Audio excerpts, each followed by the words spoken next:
Ida, vinneren av Hele Norge baker, og jeg, Per, skal få frem bakegleden hos 10 norske kjendiser. Gjestene bestiller sin drømmekake, og Ida disker opp.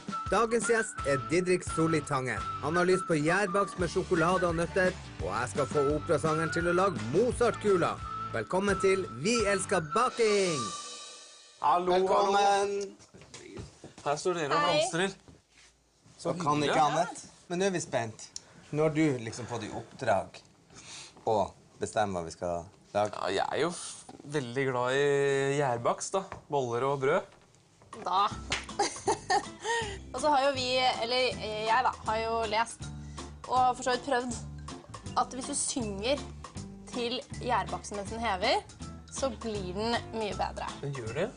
Og du er jo den av oss som kan synge, da. Og da tenkte jo jeg selvfølgelig på hvilken sang av Grieg. Gjæren? Er det den som heter det? Nei, det er ikke nei. Du må finne på det. Jeg elsker, Baking. jeg elsker, Våren. jeg elsker, Rondane. jeg elsker deig. Å ja, elsker deig. Ja, ja, selvfølgelig. Men Gjærdeig. er du glad i å bake? Ja, altså, det som er fint med baking er jo at det kan være tidsfordriv, men det kan også være en sånn sosial greie. Så det å lage en kake sammen, eller bake boller, eller gjøre sånne ting, synes jeg kan være veldig koselig, da. Nå har vi en grunn til å lage Mozart-kule. Mozart-kuler, ja. Ja. Jøss. Det gleder jeg meg til. Topp? Så da har vi både gjærbakst og Mozart-kula. Og da kan jo jeg starte med Mozart-kulene og lete frem det vi trenger til det. Og så kan jo du ta deg av han og vise han hvordan vi elsker deig.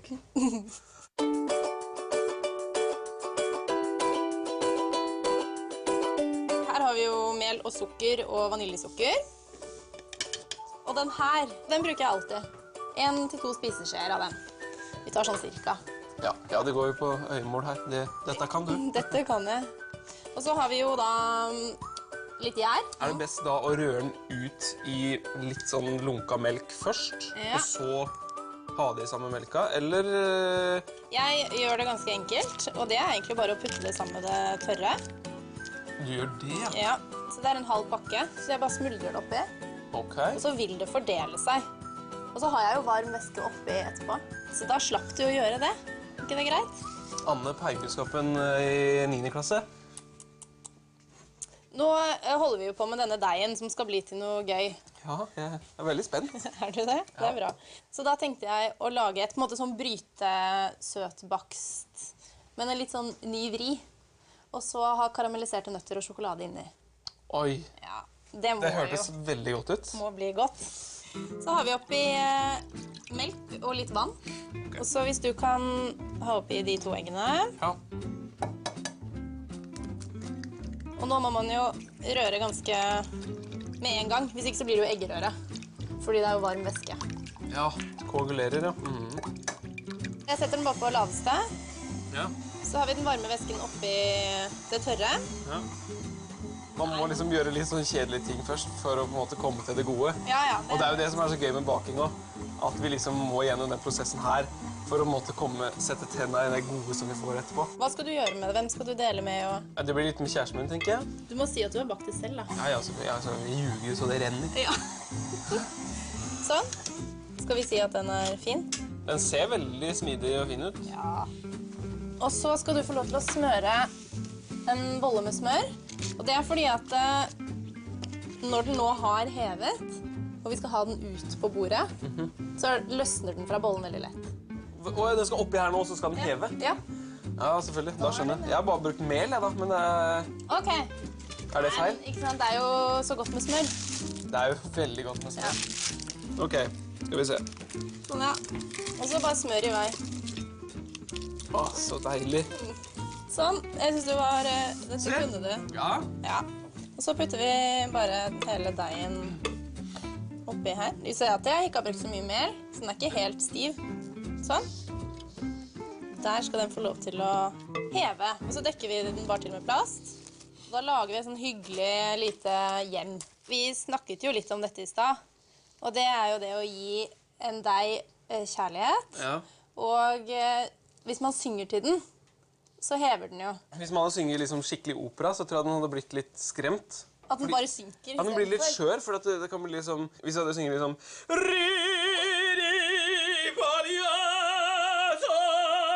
blir litt sånn... Da tror jeg den blir litt skremt, da. Ja, den gjemmer seg. Ja, så jeg tror vi skal komme med sånn derre Så ro, lille deg, nå dagen over. Ja, at vi går for noe sånt. Ja, det synes jeg også. Jeg tror den ble veldig glad nå, faktisk. Det kommer til å bli kjempestor. Ja, den bare... Jeg gleder meg. Skal vi sette den et sted? Vi setter den et sted. Skal vi sette den et sted varmt, eller er det... Vi setter den i hvert fall et lunt sted. Et lunt sted? Ja. Vi går og ser hva Per gjør. Ja, vi må sjekke. Jeg er veldig spent nå. Tror du han har gjort noe i det hele tatt? Ja, han er veldig glad i å sitte og tulle med andre ting, så... Jaså, her sitter jeg. Så langt har du kommet. Ja. Ikke så veldig, men nå er jeg lett frem. Har du laget motorskuler noen gang? Nei. Nei? Jeg har alltid lurt på hvordan det blir gjort, egentlig. Du må ha de beste råvarene, ikke sant? Ja. Og da er det viktig at det består av nougat, og så marsipan. Viktig at det er en marsipan som har mye mandler i seg. Jo gulere den er, jo bedre enn å jobbe med, og jo bedre enn på smak. Jeg smelter litt. Gjør det. Så bare du åpner dine ting. Ok. Så nå er det viktig, så deler vi opp nougaten. Små biter, ja. Ja, firkanter, ikke sant? Så vi skal lage, dette skal være innmaten i kula. Ja. Hva er nougat, egentlig? Nougat er jo en type sjokolade, ikke sant?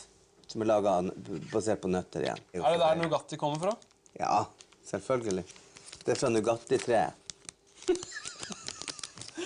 Nede i den. Så her, så gjør du sånn. Ja, vent litt nå. Ja, Klarer ikke to ting på en gang. lukker den rundt. Her er sjokoladen. Så du bare dypper den nedi, og så oppi nøttene. Ja. Så flinke dere. Takk. Du gjør så godt du kan. Gå tilbake til hjernen, du. Syng litt for han.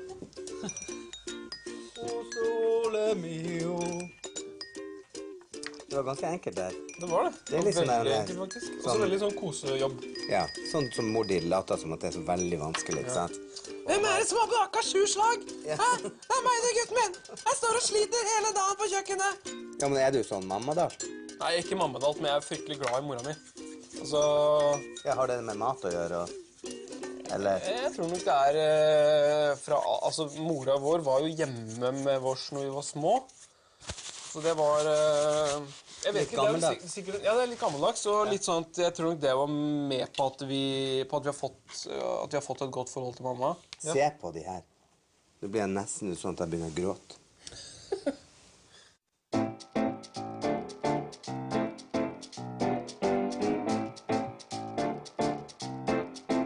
Jeg skal gi deg et lite tips på hvordan man kan gjøre gjærbakst litt annerledes. Så har vi den ferdig hevede deigen. Så jeg bare velter ut på bordet. Sånn. Den her skal nå kjevles ut i en rektangel. Så snur jeg på den ganske ofte, bare så at den ikke setter seg fast i bordet. Da har jeg kjevlet ut en ganske stor, den er ikke så veldig tykk, noen millimeter, en halv centimeter cirka. Jeg skal legge de lagvis oppå hverandre. Og imellom lagene så skal jeg ha karamelliserte nøtter og sjokolade. Så du bare fordeler nøttene på hele denne stripen. Det samme gjør du med sjokoladen. Så tar du den andre stripen og legger oppå. Så gjør du det samme.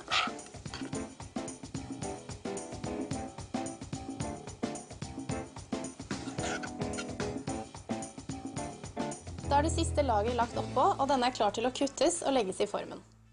Jeg har jo ikke laget noe. Jeg må jo få lov til å gjøre det der, jeg også. Ja. Du lager da 2 vanlige sjoko. Nei. Ikke heldekt. Ikke heldekt. Som har sjokolade overalt.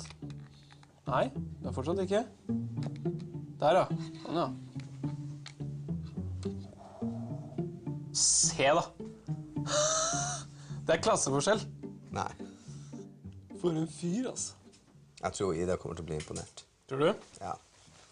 Og ikke lett imponert.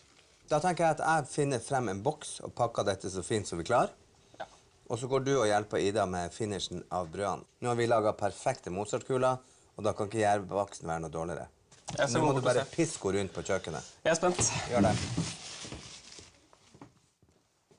Se her, ja. Ja. Fy søren, altså. Det var siden du sang til den, da. Ja, det er en ordentlig, det ser ut som en ordentlig dose med god bakst. Med godsaker. Mm. Og så skal vi steke den i en brødform. Ok, og grunnen til det er? Bare for å gjøre den litt annerledes. Og så, nå bare kutter jeg av endene, for de er... Vil du ha? Ja, altså, det er sånn som jeg kunne spist, men jeg vet at etter en halvtime da, så kommer jeg bare til å gå sånn bare... Det er helt sant. Wow. Sånn. Og så se på det der, da. Ja. Tror jeg er ganske digg. Og så nedi her, med kuttsiden opp.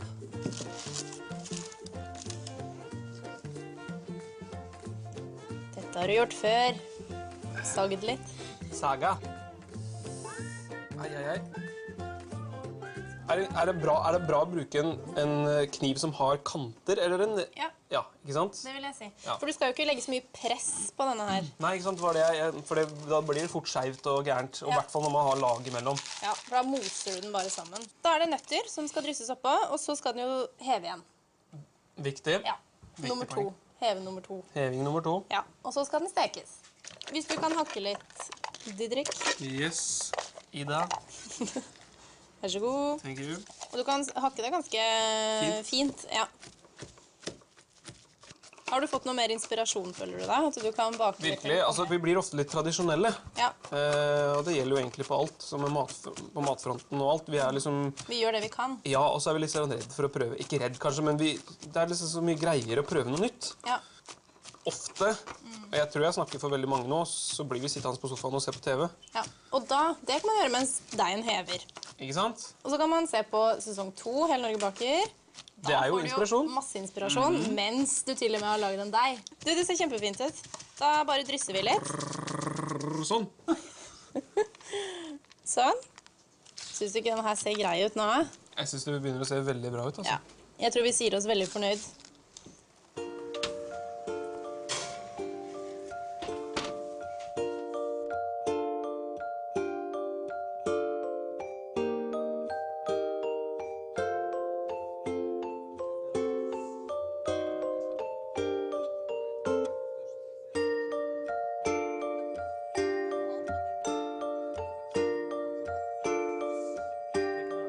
Men Ida, er ikke den ferdig nå? Jo. Skal vi ikke ta den ut? Ja. Skal han få æren? Det ser veldig ferdig ut, altså. Vil du ta den ut? Har du noe å ta den ut med? Ja? Nei, hendene dine. Nei, ta den ut. Du har jo hender. Jeg kan ikke ta den ut med hendene, det er jo glovarm. Vær så god, takk. Åh, Det dufter nybakt. se på den. Ja. Se på den. Du, hva tror du de sier når du kommer hjem med det? Jeg kommer ikke til å tro at det er vi som har bakt den. Det er veldig bra. Jeg tror smaken er enda bedre. Du må jo finne en måte å presentere det på. Se på de Mozart-kulene her. Ser ut som det kommer rett fra butikken, jo. Det ble veldig bra. Sånn. Og så bare... Åh, jeg føler at jeg pakker et lite barn. Men det er jo det. Det er barnet vårt. Ja. Vi har baket det sammen. Men Didrik, nå kan dere slutte å tulle, for at vil du bli mer inspirert, så får du med deg denne. Åh, yes. Enda mer. Ja, så jeg håper du har plass på kjøkkenet, for her er det muffinsformer. Og så får du den her, som matcher. Forkle. Ja, hva det heter for noe? Slikkepinn. Slikkepott. Slikkepott. Må du gå hjem nå og... Ja, nå skal jeg gå og slappe av da. Jeg var så koselig her, så jeg har liksom ikke lyst til å gå heller. Tusen takk for laget da. Takk for seg. Det var veldig hyggelig å ha deg på besøk. Takk i like måte. Ha det. Ha det. Adjø. Jeg synes jo Didrik overrasket. Han var jo interessert i gjærbakst. Ja, og ikke minst i Mozart-kula. Ja, det var gøy at dere lagde. Jeg blir så lei meg når de tar med seg baksten og går hjem, at vi ikke får smak. Men tror du ikke jeg lurte han? Jeg lurte unna noen Mozart-kula. Vil du ha? Ja, jeg vil veldig gjerne ha. Ja, for vi elsker baking. Ba-da-ba-ba.